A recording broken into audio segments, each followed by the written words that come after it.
It's time for the Engage Pickleball Tip of the Week with Senior Championship Pro Steve Kennedy. Hi, this is Steve Kennedy with the Tip of the Week, and today we want to talk about that underutilized shot or strategy of when you're going to poach. I have two different scenarios for you today when you should be poaching. One of them, you plan to poach. You can use hand signals, you can use open, close, you and your partner can be in sync. So basically, most pro players or most high-level players are either using closed hand or open hand. It looks something like this or like this. So before the match, Jeff and myself are going to get together and we're going to go, hey, Jeff, I've known him since he was 8 years old. And, you know, I think we'd already understand each other at this point. But what I would say is, hey, open hand means I'm going, closed hand means I'm staying. So it would basically be on, you know, once you got past the return of serve, okay, it would be the fourth shot where we would start planning on poaching, right? So let's go ahead. So if Jeff's returning serve, at this point, he knows that open hand is poach, and the poach means I'm going to go across, okay? Now, when do I actually leave for this poach? I don't leave until my opponent is into his swing a little bit. If I leave too early, my opponent's going to see that, and he's going to take me down my line, and Jeff's going to look at me and go, what did you do? All right? So a good example, we want to make sure that we know what's going on. He's got my signal. The serve comes. Okay? Nice deep shot. And I go. And I step into the middle and take that shot. You see what my partner did?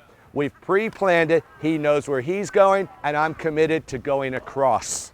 Okay? So that's planning your poach ahead of time. Now, the other option is that we made a closed hand signal, right? And I might have went a little bit rogue, but I recognize that Jeff's return is exceptionally good and that his opponent is having to back up on the shots. At that point, I would say to myself, hey, let's try to take an advantage. Okay, so let's give an idea of that. So I'm ready, I'm up on my toes, the return's really big, I come across, and I'm able to poach on that ball because my partner set me up. We didn't plan it, but the return was so strong that I start going into an offensive mind position. Okay, if that return was to be shorter, I wouldn't go ahead and take the liberties of poaching. I'd probably stay home and just let the point progress as it's going to happen. Another thing too is going through a lot of years of tennis and now transitioning to pickleball a lot of years ago.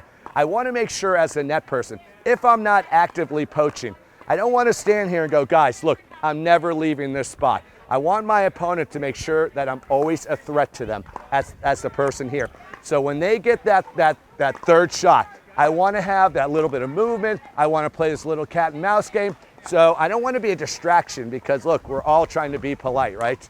But what I want them to know in a tournament is that anything he hits, he's not safe. I might fake, I might go, however that might work. So whether you fake it, whether you plan it, or whether you recognize that your partner has hit a fabulous shot, there's a couple different ways that you're going to learn to poach.